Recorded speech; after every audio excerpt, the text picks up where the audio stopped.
ರೇವಣ್ಣ ಅವರ ವಿಚಾರವಾಗಿ ಒಂದಷ್ಟು ವಿಡಿಯೋಗಳು ಹರಿದಾಡಿದ್ವು. ಇದೀಗ ಸರ್ಕಾರ ಪ್ರಕರಣ ಸಂಬಂಧ SITಯನ್ನು ರಚನೆ ಮಾಡಿದೆ ತನಿಖೆಗಾಗಿ. ಈ ಬಗ್ಗೆ ಮಾತಾಡಲಿಕ್ಕೆ JDSನ GT ದೇವೇಗೌಡರು ನಮ್ಮ ಜೊತೆ ಇದ್ದಾರೆ. ಸರ್ ನಮಸ್ತೆ. ಸರ್ಕಾರ SIT ರಚನೆ ಮಾಡಿದೆ, ಈ ವಿಚಾರ ತಮಗೆ ಗೊತ್ತಾಗಿದೆ. ಪಕ್ಷದ ವತಿಯಾಗಿ ತಮ್ಮ ನಿಲುವೇನು ಅಂತೇಳಿ ತಮ್ಮ ಮಾತೇನು? ನಮ್ಮ JDS ಪಕ್ಷದ ಲೋಕಸಭಾ ಸದಸ್ಯರಾಗಿದ್ದರು ಅವರು 5 ವರ್ಷಗಳ ಕಾಲ. ಈಗ ಚುನಾವಣಾ ಸಂದರ್ಭದಲ್ಲಿ ಅವ್ರ ಮೇಲೆ ಆಪಾದನೆ ಬಂದಿದೆ.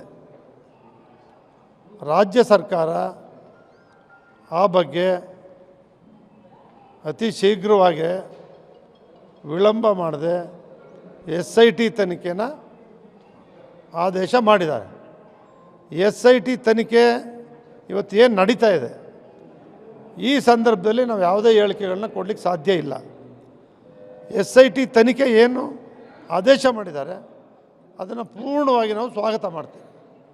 ವರದಿ ಬಂದ ಮೇಲೆ ಏನು ಕ್ರಮ ಕೈಗೊಳ್ಬೇಕು ಕಳ್ತೇವೆ.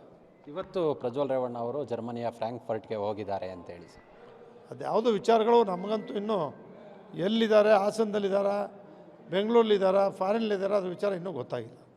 ಇದು ಅಂದರೆ SITಯಿಂದ ವರದಿ ಬಂದ ನಂತರ ಪಕ್ಷದಿಂದ ಕ್ರಮ ಆಗುತ್ತೆ ಅಂತೇಳಿ. SIT ವರದಿನಲ್ಲಿ ಏನು ಸತ್ಯಾಂಶ ವರದಿ ಬರುತ್ತೆ ಅದು ಬಂದ ಕೂಡಲೇ ಕ್ರಮ ಕೈಗೊಳ್ತೀವಿ. Okay, thank you sir. ಇದಿಷ್ಟು GT ದೇವೇಗೌಡರ ಮಾತು. ಕ್ಯಾಮರಾ ಪರ್ಸನ್ ವಿನಯ್ ಪ್ರಸಾದ್ ಜೊತೆ ನರಸಿಂಹಮೂರ್ತಿ, ಪಬ್ಲಿಕ್ ಟಿವಿ.